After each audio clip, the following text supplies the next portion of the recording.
right, guys. Today we're having an exciting episode today at the Red Circle.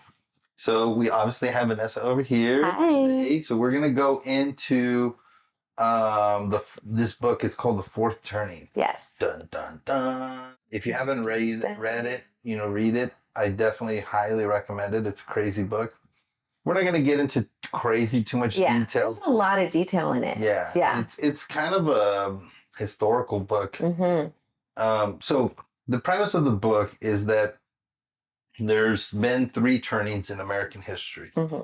So the first turning was the Revolutionary War, right? Mm-hmm. So, and one thing that I really liked is he made the claim that the Revolutionary War was really a civil war. Yeah.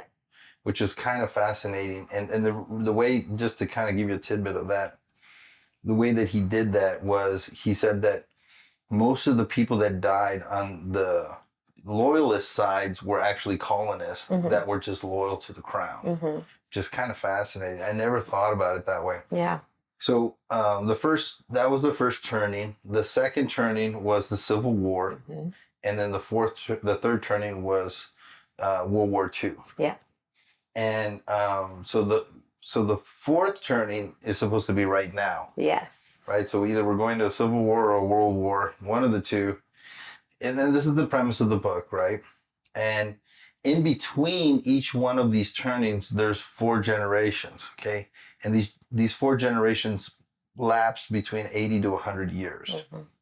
Because like every 20 years you have another kid and how long you live, right? Yeah. So 80 to 100 years. The interesting thing about this book is that he mirrors these 4 generations to the generations today in each one of the different turnings. Yes. So they have similar ideas, similar problems, similar things, and then it kind of gives you a breakdown of each generation and the things that they go into. That's a syllabus, so you don't have to read the book. Because it's a long book. It is. It's not a small book. But what did you think? What did you get out of it? It was very interesting. It's weird how everything lines up. You assume that your generation is unique and new and like what you're living through, it's never happened before. No, past generations have gone through very similar things. We just look a little different and have different technology. And one thing Jake likes to say a lot, my husband, he said, especially after reading this book, he was saying that history doesn't repeat itself, but it echoes itself, which is interesting because it's not exactly a repeat. It's an echo. And I saw that a lot in this book. And it is kind of a conspiracy theory. Yeah. But so much of it is real, I don't know. It's so cool. I think it's funny that this is the first one that we kind of get into something of a conspiracy. Because we really haven't talked about much, even though that's the whole premise of this show. Yeah. But I think that it's definitely one of those ones that kind of has the same, to use you guys' thing, vibe. Vibe. I do say vibe a lot. Absolutely. It's a vibe. I don't have any vibes. My vibes are all black and harsh and polite. Right? No, but I think that it definitely kind of is eerie. Yeah. It's like when I heard about the book, I was like, no way, this is weird. And then I had to read it. Yeah. You know what I mean? It was one of those things that I had to do. Kind of like that video that I sent you about Utopia. Yes. Right? That little clip about Utopia and how, I don't think we can say the word, but the jab was designed. And so there's a show that's called Utopia. It's on Amazon. It's like an Amazon original, I think. And I finished it. I had to watch it. Yeah. So I watched it in 2 days, the whole season. And it's about how this evil mastermind scientist guy created, him and a couple other guys created this virus, and the virus was made to give out to the people, not so that they would die of the virus. It was deadly, but it didn't spread the same way. But the virus was designed so that they would take a vaccine to save them all. And that the vaccine actually made everybody sterile Yes. for 3 generations. Isn't that bonkers? And that's the way that they depopulated the world. And then to watch that show and then to like live what we just lived through is like, what is happening? And it was done in 2020. Like it came out in 2020 before the pandemic. So it actually was filmed, written way before that, right? So it's freaky. And it's a really good show. And then with fertility issues now, like women are having issues with their periods. Women are having like fertility issues. There's a lot of women having miscarriages that are jabbed, and there's a lot of correlating things. And then what was it that you sent us? The sperm banks? Oh yeah. Are like the value of unvaccinated sperm is like up 400% or something like that. It's so crazy, you know? It's funny that there was another one that I saw that it was like, we are now going to be known as the pure blood. Right? Yes. The dude vaccinated. And oh gosh. so obviously, you know, I got my vaccine and my booster. Of course. Sure. Sorry for you weird conspiracy theorist people that didn't, you know, help your fellow friends out that are vaccinated. Get it anyways. And why would they need me to be? I don't know. Go figure. I think that's crazy. Right? They're like, you need to get vaccinated. Do it. And you're like, but aren't you vaccinated? Yes, but you might hurt other people. You're gonna hurt your grandma. And I'm like, your grandma that you forced to get vaccinated? Oh, okay. Yeah. That makes so much sense. You know what's crazy too? All of my dad's side, like heavily into all of that, like double boosted, all of it. We're starting to have family members, I won't say who, that are suffering with severe blood clots. Yep, 100%. And it's you hear about it and then you see it, and it's like one of the men I'm talking about, his leg, it just swelled to his skin started tearing. It was crazy. It was so weird. And I was like trying to like help him get like a correlation, because he's never had heart issues. He's never had any of these types of issues, and asking him questions, and he just still doesn't like want to connect those things. And then with the new one that came out, not like a boost, but like, you know, the new one that isn't tested on humans.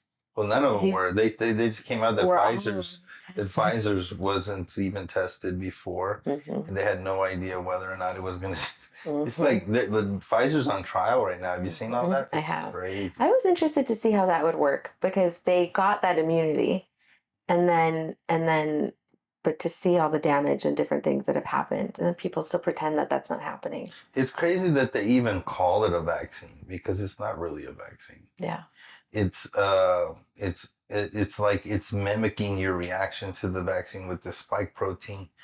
And it's like this whole other world. So a normal vaccine is they give you like a dead virus of it, and then your body attacks it, and then it builds its own antibodies, right? But when with the spike, whatever they did, you know what I mean? Yeah. Some crazy voodoo that they did. And that's the interesting thing that's in this show is, I don't know why we're talking about this. That's the interesting thing that's in this show is that they talk about the scientists and how the government brought the scientists together as an arm race against other countries. So they got all these scientists together, kind of like Project Paperclip, right? Which we'll talk about one day. And where we got the scientists from Germany after World War II, and we immigrated them here, all the people that tested on all the people that were eradicated. Yeah. We like literally imported them over here and then made them heads of different big government programs for bio warfare and like rocket warfare and all this. And it was like an arm race between us and Russia. So the story kind of builds that same correlation in there. And then it talked about that these rogue scientists went over here and did this other thing. Yeah. And that's where like the idea of it.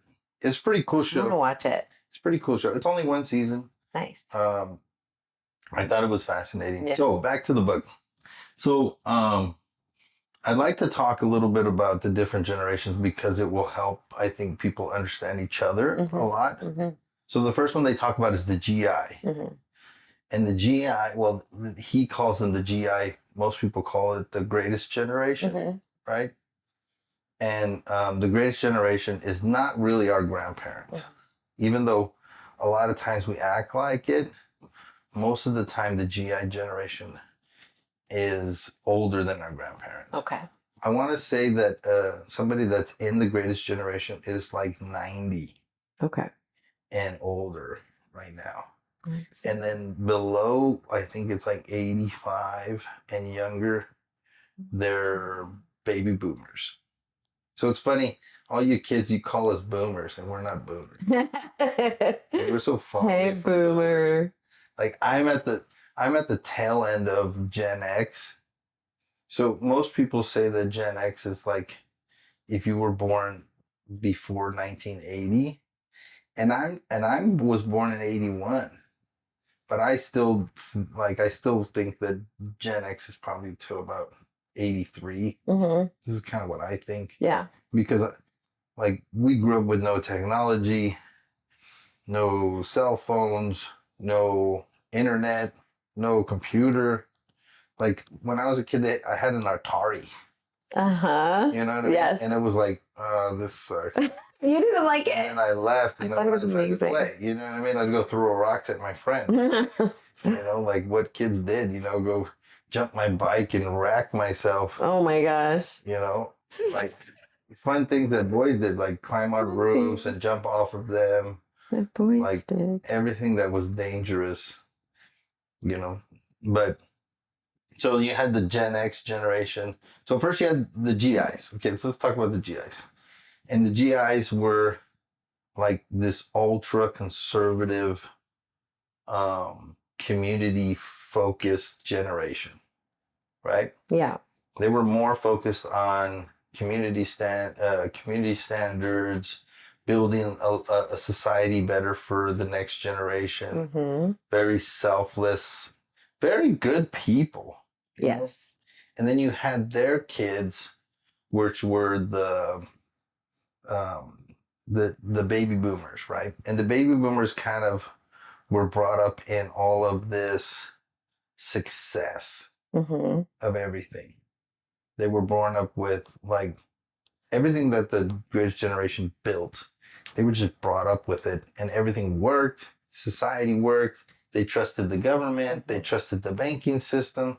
They trusted everything because there was no reason not to trust. No need to not trust. So, and then they kind of rebelled, almost like in the movie The Matrix, when he met the head architect. Yes. This white guy, like in the computer room with all of the screens around him, right?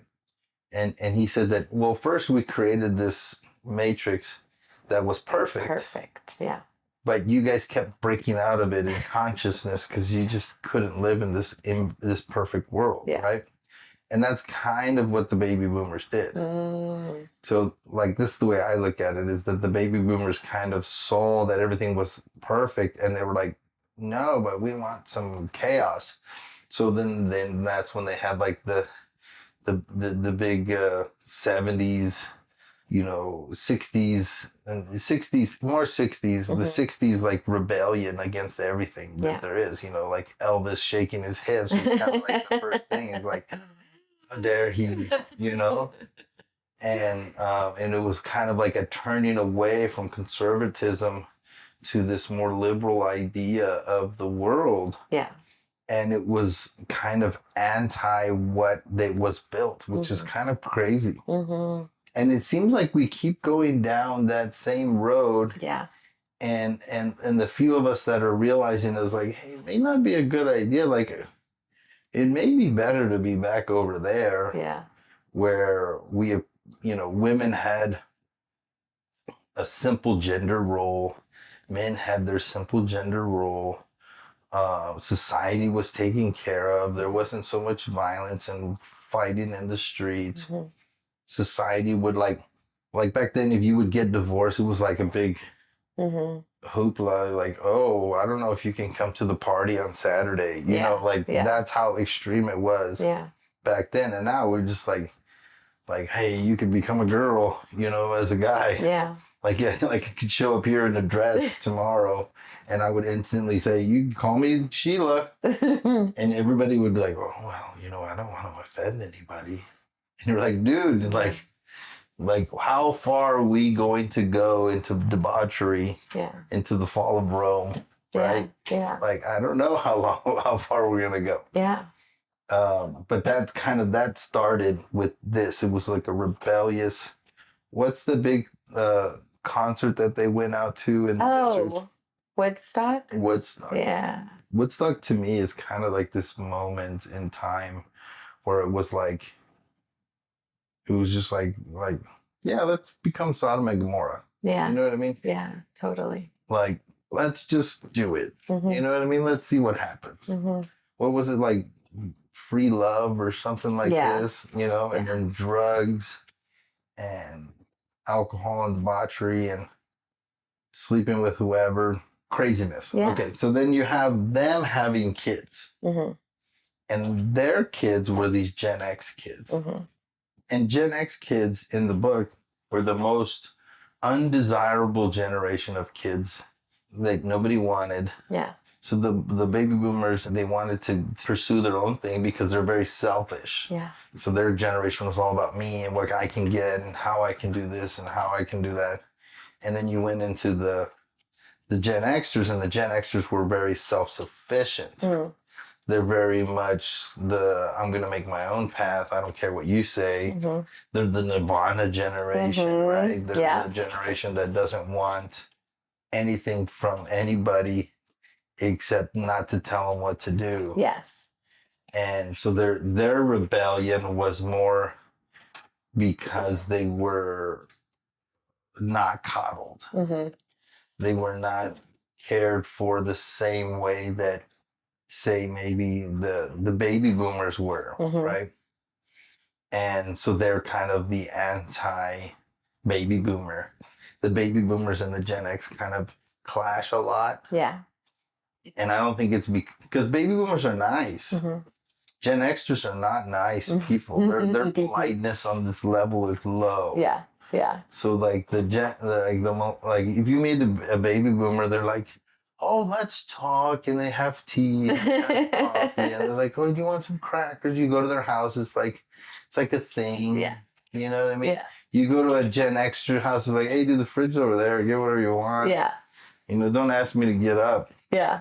Like, that's how we are. Yeah. And I thought it was fascinating to see his perspective on that thing. Yeah. And then it goes to the millennials, and the millennials are kind of like this free spirit. They were told that they can do anything. They were like super coddled. They're like the helicopter parent a little bit. They were told like that they're special. You know, that they were given participation trophies. They were, you know, everybody goes to the awards banquet. So that's kind of their thing, is the millennials were kind of like coddled and like, so they look at everything as kind of like a mission. You know, like if you see people that are like millennials, they're very much like trying to fight against like global warming, or they're going to fight against, they're going to fight for women's rights, or they're going to fight for LGBTQ, I don't know all the acronyms, rights, right? They're very much for like causes. Yeah. We're Gen Xers, we don't care. We just leave us alone. Yeah. I'm going to do my own thing. As a millennial, I think we were kind of programmed to be like these crusaders that are out to like change the world. I remember watching Sesame Street. Okay. And there's the scene, all you see is a house, but it's like cut open. So you see what's going on in the house. Yeah. This little boy in the bathroom brushing his teeth. On the outside of the house, there's this pond with a fish living in the pond. Okay. And the pond is attached to the sink that the little boy is using. So is the house like cut open so you can kind of see through it, kind of like a kid's like a dollhouse. Exactly. Yeah. Okay. So he's in the bathroom. He's brushing his teeth, and every time he turns the faucet on, the water that we're using is from the little pond outside that fish is living in. Oh, gross. Yeah. Yeah. Oh, gross. So he leaves the water on and he's wasting water. And the water is coming from the pond and the fish is looking around and all this water is going away. Oh, so you're brushing your teeth, you're wasting water and you're going to ruin this fish's house. Yeah, for some reason your plumbing is connected to the ocean. Exactly. So you're brushing your teeth with salt water or from the lake. And there's not enough. Yeah. And I just remember being really little and thinking like, no, this fish's house. Like, we can't waste water. And I was like, immediately. And it was about the fish. It was about the fish. It wasn't your dad's water bill. Yeah, it wasn't about dad's water bill. We don't care about dad's water bill. We cared about the fish, that one fish living in a tiny pond. And after that, it worked on me. After that, I was like the water Nazi in our house. Like, Mom, you're wasting water. That makes me ask another question. Do you think that say you're the owner, you're creating Sesame Street. Okay, we're gonna create Sesame Street in your head right now. And we're gonna start TV shows for kids to entertain kids. Yeah. Would this ever come to your mind as being the way to entertain children? No. When would you ever think about telling them about these big world problems at a kid? Yeah. And like scaring kids about it. I don't know. There's an agenda behind it. Clearly. There's a huge agenda behind it. And when you get into kids' minds early, you program it. Yeah. And parents, like my dad will stop shows. He'll stop them and be like, all right, this is why this is wrong. Oh. And he'll explain to us things. I do the same thing. Yeah. And we're always like, Dad. Yeah. My wife hates it. She gets all, oh, Edward. We're just watching a movie. Not a big deal. Why you have to take everything so serious? I'm like... But it's programming our kids' brains. Yeah. It really, really is. There was this one movie on Netflix recently. So my dad, he does fracking out in the oil fields. That's his profession. I like this guy. Yeah, he's a cool guy. And my girls know what my dad does. Mm-hmm. And there's this movie on Netflix where they make it seem like big oil is bad. Mm-hmm. You're just it's Bigfoot. I think it's called Bigfoot. Yeah, you watch that one? Movie, yeah. So I think it's the second one. Okay, I don't think I've seen it. They I forget exactly what happens, but the way that they drill is they just blow up the forest. Oh God. Yeah, everything is like blowing up the forest. You're taking away the homes of all the animals and all of this. Oh, God. And so after my kids watched that, Addie was like, "We don't like oil," and I'm like, hold on. No. We're going to talk about this. That's not real.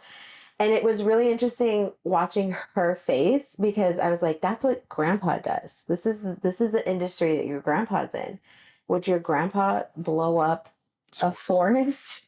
For no, that doesn't make sense. And she was like, well, no. And she was just realizing things. And it was just really interesting because that's not what it is, but they make it seem like that. It reminds me a lot when I went to Colorado for the first time. Mm-hmm. And I went and I sat down. We were at some taco place, which was horrible, but and I ordered iced tea because I don't drink soda. Yeah. And I asked them, hey, can I get a straw? Oh, paper. And the guy goes, oh, we don't have straws. And I was like, why not? I didn't know. Yeah. And he's like, well, because, the turtles. The turtles, duh. And I was like, what turtles? We're landlocked, sir. I was like, what turtles? And he was like, yeah, all these straws, they end up in the ocean and they choke turtles. And I was like, you know that all your trash goes to a landfill that has no turtles. You told him that? Yes, I told him that. What did he say? And the guy was like, no, it's not true. And I was like, yeah. Dude, they're not going to ship it to freaking California and then dump it in the ocean. Like in El Paso, they have a big dump. I do construction in my business and we had to dump trash. Mm-hmm. If it's not in your bin, you have to take it to the dump. Yeah. So when you take it to the dump, it's piles of trash in the middle of nowhere, real outside of the city. Yeah. And then after that area gets full enough, they cover it with dirt. Yeah. And then they move to the next area. Next site. Yeah. And there's a lot of areas in El Paso, on the far east side of El Paso, that used to be a dump, and now there's houses on it. Stop it. Yes. Oh my God. What do you think we do? Like, that's it. Dang. It now, plastic, I agree. Plastic us drinking out of plastic all the time is probably not a good idea. Yeah. And especially microwaving plastic. You get all those particulates in your body. It gets into your blood. Mm-hmm. They're finding plastic, like, is it in fetuses? Mm-hmm. I think they are, right? Mm-hmm. It's crazy. It's not good. Yeah. So they say that if they boiled like how much plastic is in our blood system, it would be like a penny or a quarter or something. Yeah. There's that much plastic in. Now, plastic is great. Like this thing is plastic. You know what I mean? Everything is made by oil. Oil makes plastic. That's a funny conversation to have with people. Like, people that don't like oil, they don't want big oil, they don't want oil. Okay, well, the kayak that you use, plastic.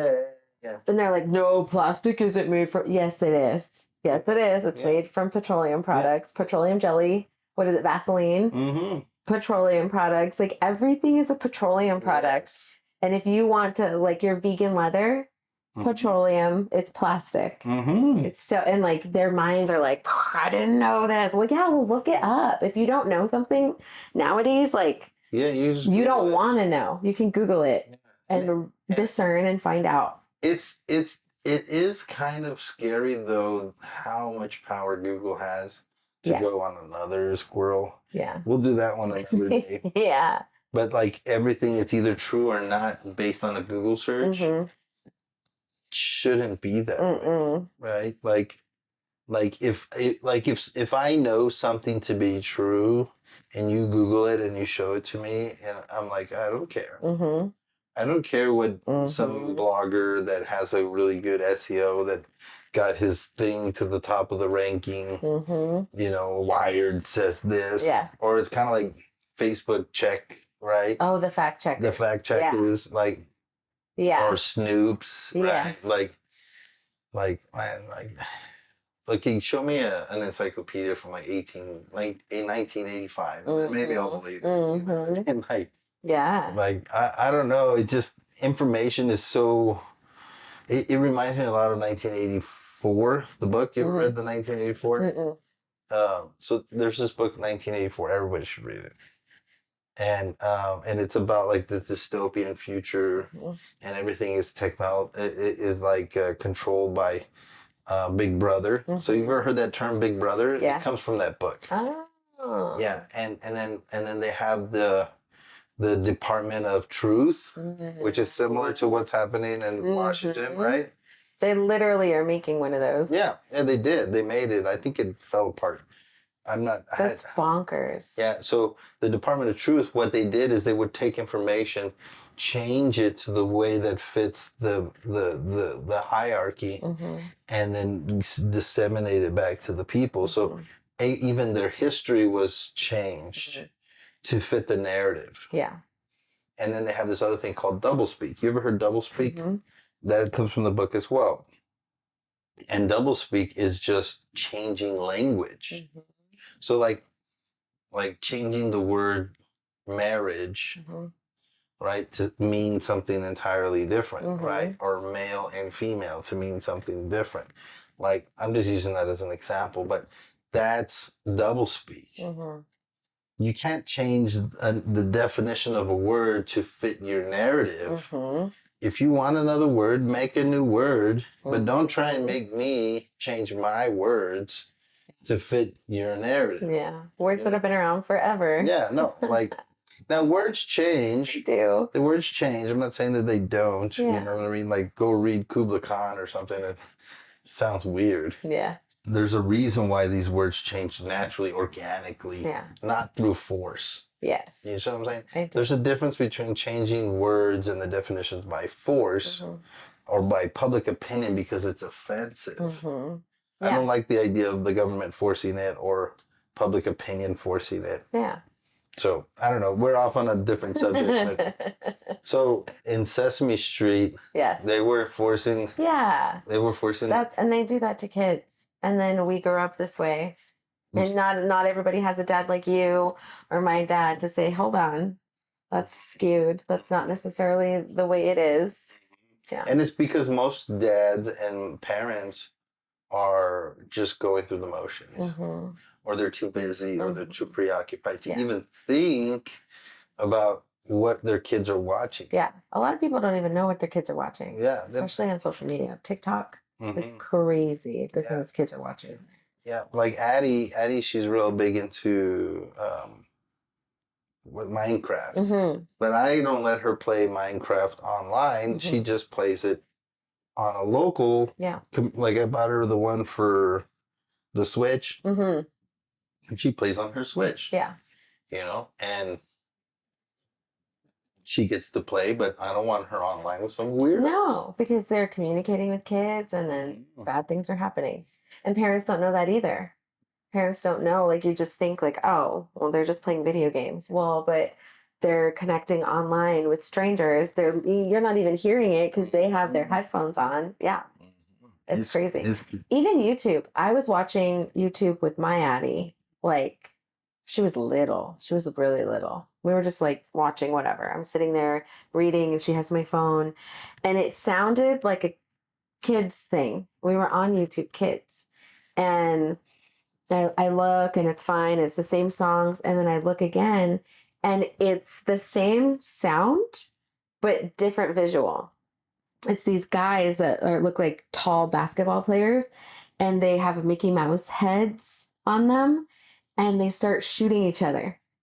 So the audio and the visual are not the same thing. And my 3-year-old is watching that with my consent. I didn't realize that's what she's watching. And it's YouTube Kids. So I thought I was doing the right thing. And thank God I saw that. And I was like, oh my God, I turned, and we never did YouTube again. Mm-hmm. Because you don't know what your kids are watching. Yeah. And I was being vigilant and I messed up. So I can only imagine somebody that's not being vigilant. Yeah, no, it's true, man. You got to watch. Like we did, we took off Disney Plus, you know, with all of that agenda stuff. Yeah. So the kids don't have Disney Plus. Yeah. And, you know, but they watch, there's something to watch. Like, when I was a kid, I had 12 channels. Yeah. You know, and I was the remote. It was like, hey, change the channel. And I'm like, and then I, you know, hold the bunny ears and like, there. Okay. Oh, it's off. It's on. It's off. Just stand next to it and hold it. Because they're watching the football game and I'm like, are you serious?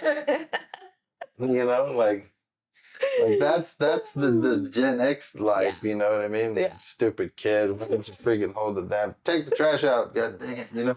Like that's the Gen X life, you know? Like nobody cared. Just go outside.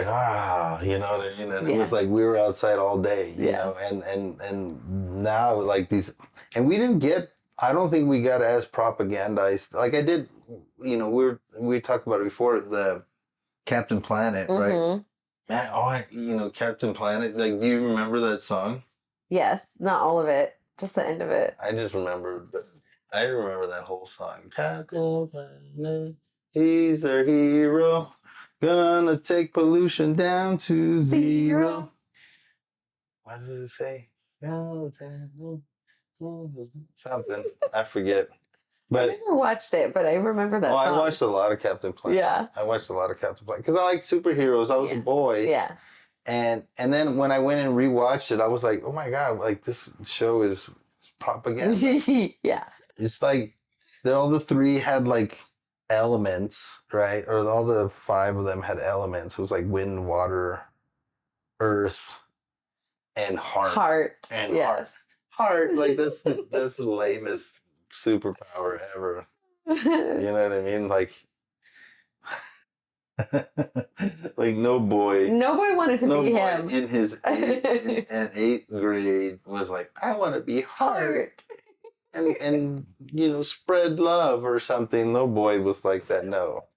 He's like, I want fangs like Wolverine or something. You know what I mean? Like, I want a sword. I want a gun. Mm-hmm. Like, no boy's like, I want heart. Like, maybe our girls, you know what I mean? But not a boy. Yeah. Not a boy. And that show was definitely made for boys. Yeah. But all it was is they would put their powers together and they would make this Captain Planet guy, and he'd fly around and find businesses that were manufacturing things. Yes. And then toxic waste was coming out the side of them, because that's what every business does, right? Business is the bad guy. He's making toys, and then toxic waste is coming out of the factory that's making toys. Right? It's like not sawdust. Yeah. You know what I mean? Like and then they would kill the business, and they would kill the bad tycoon guy, right? And it was all anti-rich, anti-business, anti-manufacturing, and pro, riding a bike and walking to work and, being lame, and like... and being lame. Being lame, yes. Like 100% being lame. Like, I don't know. Like, it just reminds me of a lot of things like that they try and force on children, and that they are not aware. Because my parents never stopped me and say, hey, let me tell you about Captain Planet, Like, I had to figure this out on my own through critical thinking. At least your dad was awake enough to be able, like, hey, you shouldn't be listening. Or you can watch Captain Planet, but just know it's dumb and it doesn't make any sense and it's not real. Yeah. Like that when you're brushing your teeth in your bedroom. The water's not coming from a fish pond. Killing a fish. It has nothing to do with killing a fish. Like the clean water and the poop water it's going to a plant that's cleaning it, and then there's recycling it and sending it back to you. It's not like we're draining it out of a lake. Yeah. You know what I mean? Like we should drink water out of rivers and stuff like that. But it's not coming out of a lake where fish are at. Yeah. Yeah. I don't know. And businesses are always the bad guys. That's one of the things my dad would say. He's like, Miha, business is in business for a reason. There are some bad guys sometimes, but for the most part, they're not bad guys. And I remember, I think I was sad that we had cut down a tree for a Christmas tree. Like, we went and picked one, and I was like, Dad, this tree's gonna die. And he's like, there's plenty of trees. Like, these people are in business to provide Christmas trees. They're not just gonna chop them all down and then not replant a tree. And I never thought of like that cycle of like, if they chop them all down, then business is over. Like, they have to continue to sustain themselves. So just thinking like logically about things, but you don't think those things. And then with Christmas trees, like the fake ones, the amount of plastic and pollution and this, that, the other that goes into it, it's just like...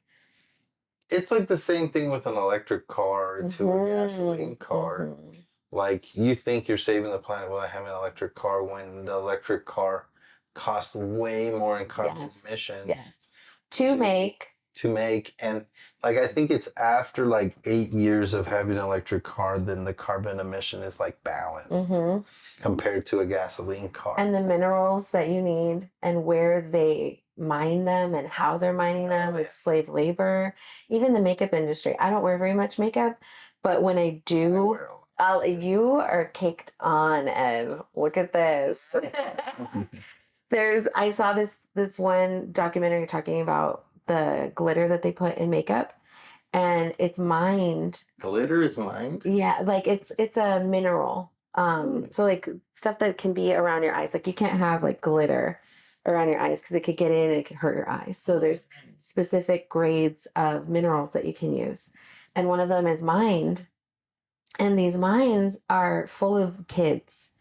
It's slave labor. It's child labor. It's not even proper mines. It's just pits in the ground that they throw kids in, and they collapse all the times, and these babies die. And people don't think about that stuff.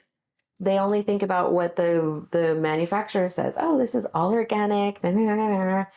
And similar to the cars and the minerals that they need for the batteries and all of that stuff, there's a lot of slave labor that goes into it. And the energy that you get to power your car, a huge majority of it from coal comes from burning coal. Yeah. Hello. That's where so it's the same thing. It's the same thing.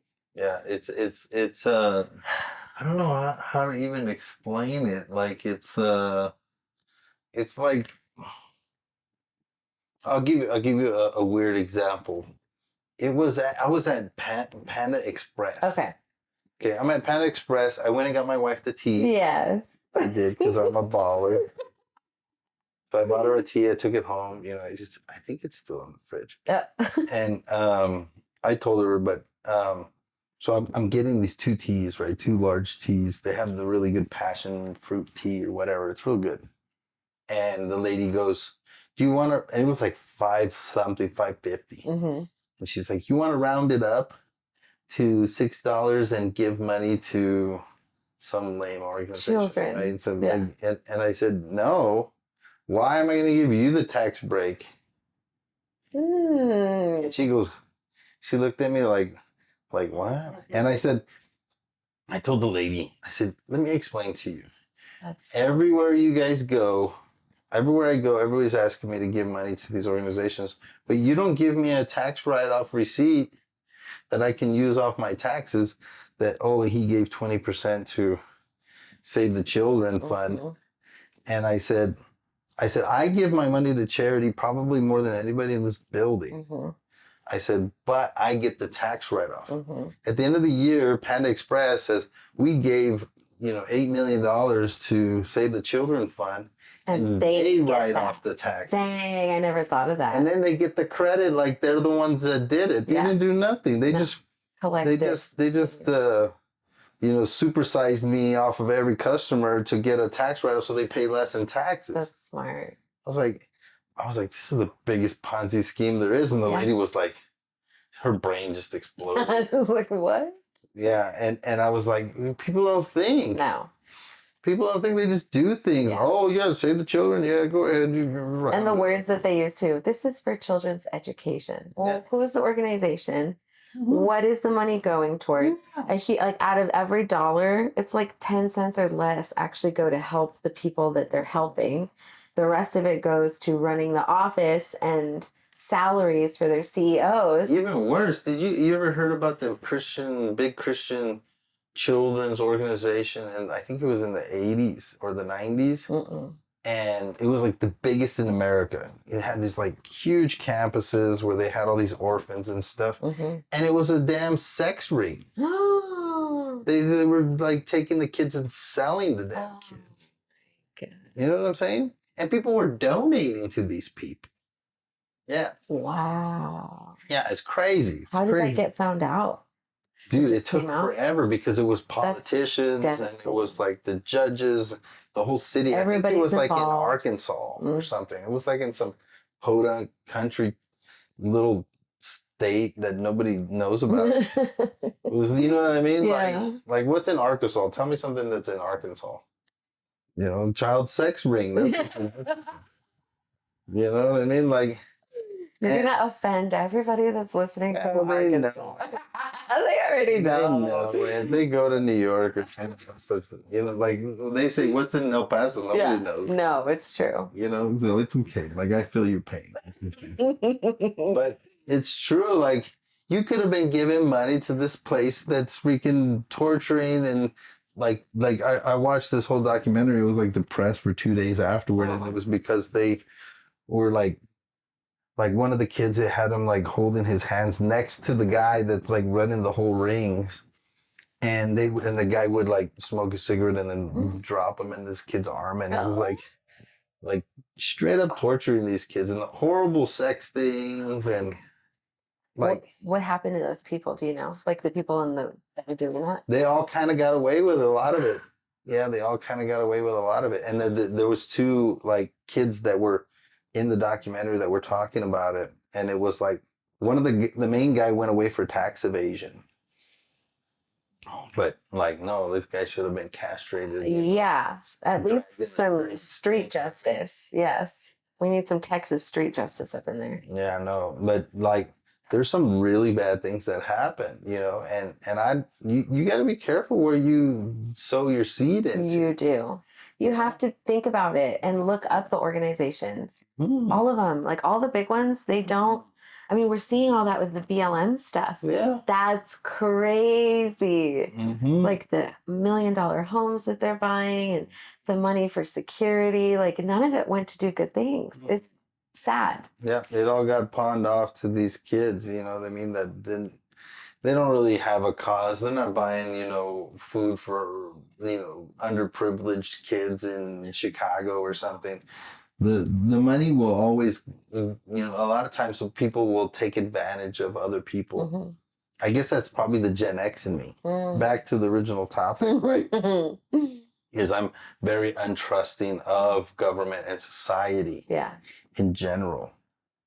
I just don't trust government. Yeah. I don't trust the organizations. I automatically have you have to prove your trust to me first before I can give you the trust. And I think that was the baby boomers' weakness, is they kind of trusted the society. Yeah. Well, also because they took it all over. Yeah. They took it all over. You know what I mean? They, like, all the elected officials now, like, everybody thinks like the Gen X's are running everything. No, because of how big the population of the baby boomers is comparably, they're running everything. Like, I think they're like in 80% of all of the elected positions. I believe it. Baby boomers. Like, you see them, they're all 60s and 70s. They're not 40-year-old guys. Yeah. That are elected to things. Yeah. It's all baby boomers. Yeah. Baby boomers like run the whole show. Yeah, they do. So it says traditionalist or golden generation, 1925 to 1945. Okay, so 77 and older is the golden age generation. Baby boomers is 1946 to 1964. Okay. And then Gen X is 1965 to 1980, but I like to say 1983. And millennials is 1981 to 2000. Yeah. So if you're born after 2000, then you're a Gen Z. I'm an 87 baby. They have two 90s babies and a 2000 baby. Oh, wow. Isn't that crazy? They got one in like 3 of them. Yeah. Isn't that so fun? Gee whiz, that's crazy. That is crazy. That's strange. Yeah, because I'll say like, and millennials, talking about my sisters, and Jenna's like, not a millennial, actually. I'm like, you're not, you're right. It's a Gen Zer. Yeah. She just turned 21. Let's get back to the book. So one thing that's interesting about the book is that it talks about the conflicts that are happening today and then correlates it to writings, newspaper articles, and stuff like that from before each one of the different turnings. So before World War II, there was a lot of conflict. And it's funny, the book makes the claim that the conflict before World War II was subsided because they all united around the idea of fighting the World War. Not that it was like they just stopped fighting with each other. They didn't resolve the conflict. They just band together. Before the Civil War, it obviously was not resolved, and they just killed each other, right? And that was the one where there's a brother against brother. It was like the bloodiest war in American history. It's so crazy how many people died in the Civil War, right? So it's not like a percentage of the population that died. It's more of just the number of deaths. So much.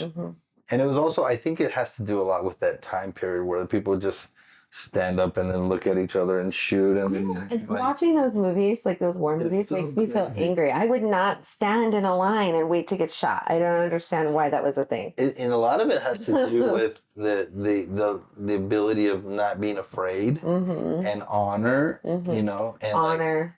Like such a crazy. But why is that honorable? That's how it was, but why? Yeah, like, how did that start? That's because dumb. so it's kind of like if you think about it, like think about a duel. Yeah. Where you say something bad about me, like if you're a guy, and I'm like, I challenge you to a duel. And then we go outside and shoot each other and let the bullets rain. And, that's weird. And whoever wins the argument. I'd rather like fist fight. Yeah. Like let these hands go. Yeah. Right? That's how they talk now. These hands. You don't want none of these hands. And I was like, I don't think you've ever been in a fight. I'll take you. Like most people never been in a fight nowadays. Yeah. Like you meet That's people, true. most guys have never been in a fight. Like, and I'm like, how can you be a man and never had your chin tested? Like, ooh, chin tested. I like that. You gotta have somebody punch you in the face. It's funny. I think that's the cry of the transition from like masculinity to femininity for men is the movie Fight Club. I love that movie. That is the movie that explains what is happening, because they're like consumerism and just, selfishness and fear written and no strength. Yeah. It's like a mirror of like Tyler Durden and this other guy, I forget his name, the main character. I don't know. Does he even have a name? I don't even know. He does have a name, yeah. His name is Robert Paulson. That's the guy that died, right? Yes. Like, in death, we have a name, right? Yeah. His name is Robert Paulson. Yes. I loved that movie. Yeah. I watched that movie so many times. It's not a morally good movie. Yeah. But the movie does depict a lot of things that's wrong with society. It really does bring up a mirror and says, look at yourself. You're crazy. Yeah. Like, we're going too far. We got to fix this. Yeah. And that's kind of what South Park does too. Yeah. South Park, it likes to bring up a mirror, Yes. It's really interesting watching like those episodes of South Park, different things. Like, damn, they said it. Yeah. They said the quiet part out loud. Yeah, they said it. Like, and the things that nobody wants to talk about, they use satire to explain it. And that's what's interesting. I think that they're attacking now comedians. The cancel culture is even going after the comedian. That's like the last bastion of free speech is the comedian, because he can make fun of even the king. Yeah, exactly. The only one that could make fun of the king was the jester. Yeah. Right? And now you see that they're even attacking comedians like Kevin Hart and how he had a tweet like 10 years ago. Yeah. And then he couldn't host the Oscars or something. Yeah. Like, that's crazy. That's weird. Yeah, like good grief, and it was like some stupid joke, and it was like, come on, bro. Yeah, and it was so long ago. Like, who cares? It's weird. Yeah. So, and then the people that they get to do the hosting also don't have a clean track record. So like, why are you picking on Kevin Hart? It was weird. Yeah. Like, it's so dumb. But and then Will Smith slapped somebody, No. That was weird. Yeah. I like rewinded and watched it, and I'm like, I feel bad for him. He's been so emasculated. Yeah. Like the way that his wife speaks about him, the way that his sex life, that he wasn't giving her and pleasing her. I understand having a podcast and wanting to talk about things, but you can't be disrespectful to your husband. I would never. Never. I would never want to emasculate Jake, ever. Yeah. Like, if my wife went on a podcast and said I wasn't satisfying her, then I would have been like, okay. I'd call the attorney, and then that would be it. No, you would? That would be it. We're done. That would be it. We're done here. I mean, like, that's the line. Yeah. You know what I mean? Yeah. Like, I don't think there could be anything more disrespectful to a guy than talk about how he performs in bed. Yeah. You know what I mean? To other people. Yes. Well, let alone, like, everybody. To the world. And then I think that the one thing that most guys run into, like, we'll go off on another side. I think the one thing that most guys run into with their wives is that they they take their vulnerability to her Mm-hmm. and they let her answer that question of who they are and how strong they are. Mm-hmm. Like, and she will manipulate it, twist it, and forever control you Mm-hmm. if you take that vulnerability to your wife. Never do that, guys. And that's what happened to Will Smith. Like, okay, let's be honest. Mm-hmm. We have Will Smith and Jada, whoever. I don't even. Jada Pinkett Smith. Yeah. Like, who cares about this chick, right? Like, what has she ever done? She's done like 2 movies. The main And you're talking about like, and she was not a main character. Like, you're talking about Will freaking Smith. Yeah. Like, Will Smith has made, like, I could go through the list of Will Smith's accolades. And he's like Arnold Schwarzenegger. Yeah. You know what I mean? Yeah. Like, the guy's lived 3 lifetimes. Yeah. Of his accolades. Yeah. You know what I mean? Like, he was a rap star. Yeah. He was a TV show sitcom star. Yeah. You know, in his 20s. Yeah.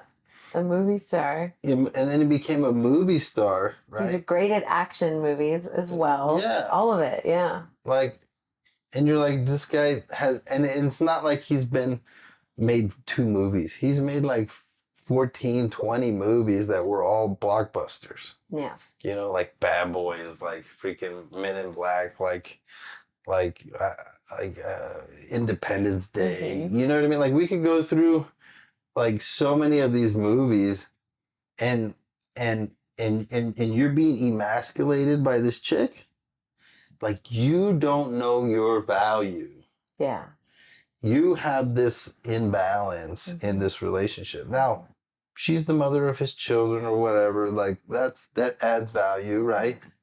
But he's also the father of her children, right? Why would you want your kids to look down on your husband, right? Like, Yeah.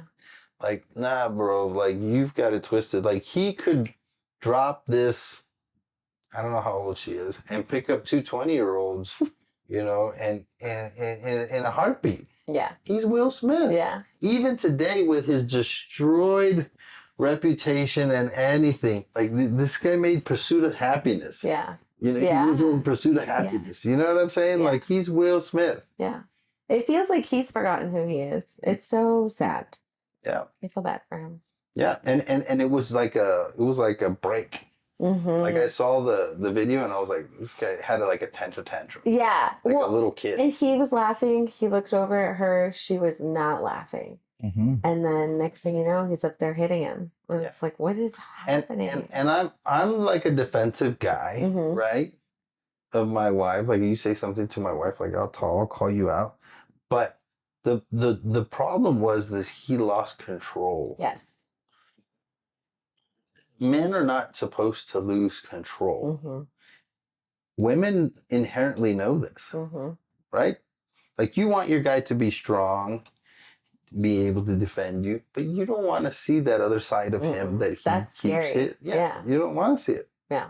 You want him to be able to defend, protect, provide with, and control that animal that he has in there, right? That dangerous side of him that you're attracted to. Women are all attracted to the bad boys, right? Bad Boys for Life, right? You forgot that movie, right? And but that masculine strength has to be under control. It's kind of like a fire is nice in a fire pit, but it's not nice when it's running on your backyard. Yeah. On your Under control. Yeah. You know what I'm saying? Yeah. Like, fire is good if you can control it. Yeah. Right? Yeah. That's the same thing that a man is. A man is fire. He's dangerous. He has to be dangerous. If he has no danger in him, then he's worthless. And women try and turn that dangerousness into femininity. And then you wake up one day and you're not attracted to him anymore. I literally watched that happen with friends where they're like, I don't know. It's a weird balance because you want, like, Jake and I, we're best friends. I tell him everything. He listens. He's sweet. You know, like, he'll help me pick out a purse even. I'll be like, babe, what do we think?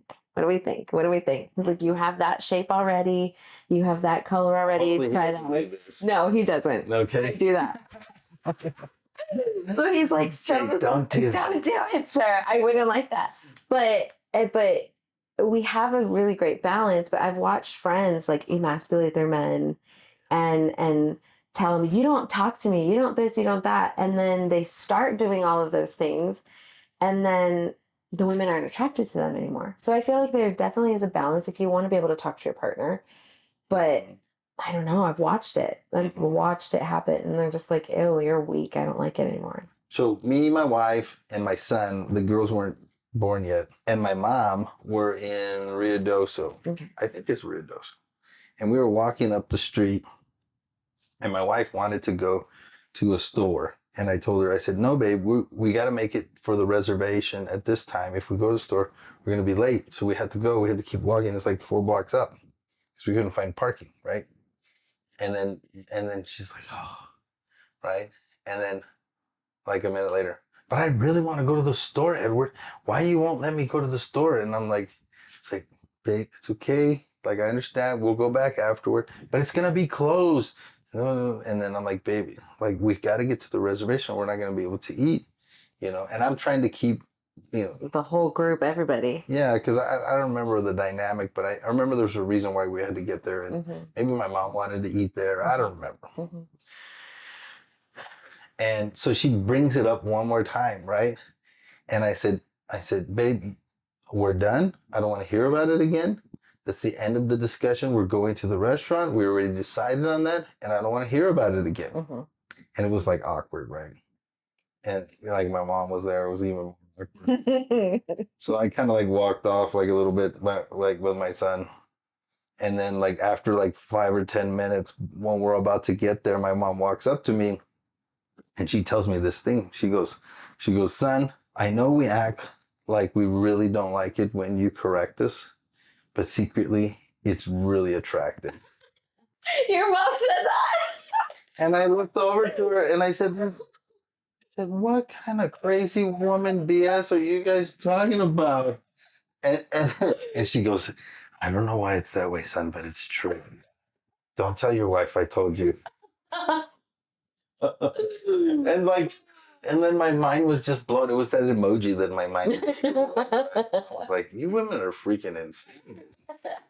You know what I mean? As I've kind of unpacked what the heck she was telling me, was that the truth was they want us to take charge. And they're gonna test your taking charge.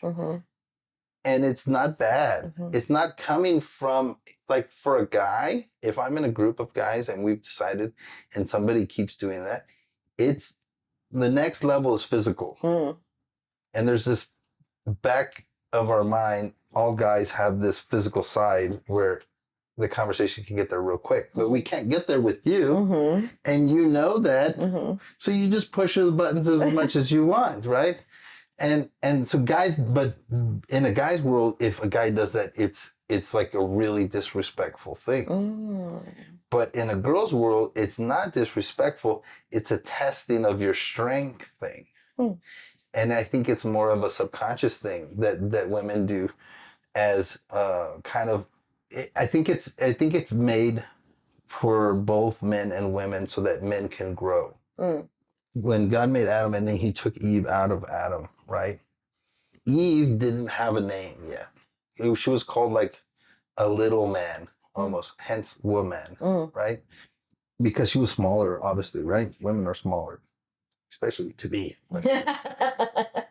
But traditionally, they're smaller. But in that word, it said companion, but it also meant somebody that clashes against you, right? Which is interesting that word means those two things at the same time simultaneously. So you're made to work with us, right? But you're also made to kind of like confront us, right? So guys, don't take offense to it every time your woman just tests you, right? Because she will. She will test you until she knows she can trust you. And I think it's a subconscious thing that she does to you. It's interesting. So Jake and I have been together 17 years. And we've had kids for 7 of those years. And I'm very strong. Like my personality is super, super strong. I'm in charge, but he's in charge, but I'm in charge. It's kind of weird.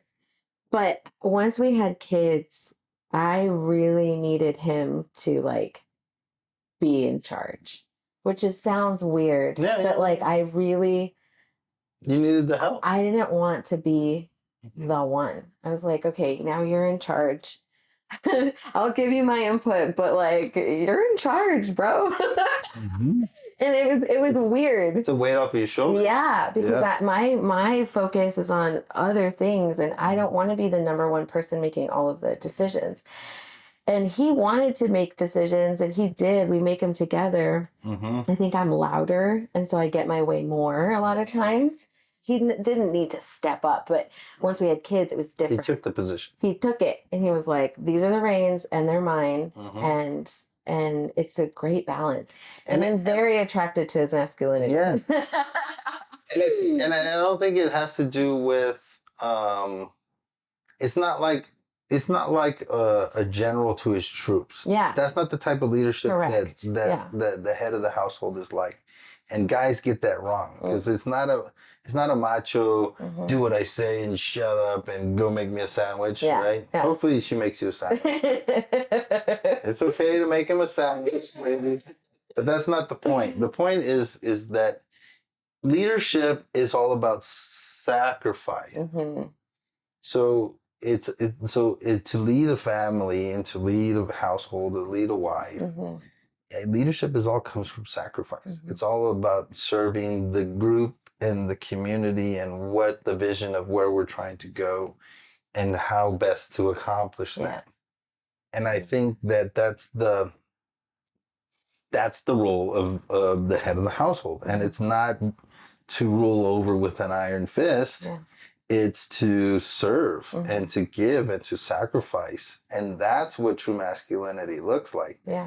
Men, if you go into the masculine journey and the masculine love is very self-sacrificing, self-giving. It's giving and not asking for anything in return. It's not seeking its own. Right? And he has to be self-sufficient enough within himself to be able to give excess and not ask for anything in return. That's the real masculine strength. Right? What's the most disgusting male that you can think of is a guy that's so needy and whiny, right? Like, it's so gross. I literally have a picture of somebody I know. And he was like, why don't I have a girlfriend? And I'm like, dude. Man, you should. Like, you need to do something else. Go to the gym. Make some guy friends. I don't know what you need to do, but so masculinity we'll do a masculine journey one day. And masculinity can only be bestowed by masculinity. So why women are always asking, where's all the men? It's because they didn't have fathers. They didn't have fathers. Or they did have fathers, but they weren't masculine because their fathers were like not even talking to them. You know, it's crazy looking up the research on like how kids that grow up without dads, like how different it's statistically so crazy. How often they'll go to prison, how often they'll get into drugs, how often they'll commit suicide, all these things. And it's all because of the fathers, right? It's so interesting. It's all because of the fathers are not engaged. Okay, that's it for today, guys. Yay. I hope you guys enjoyed it, and we'll see you on the next one. Yep, bye.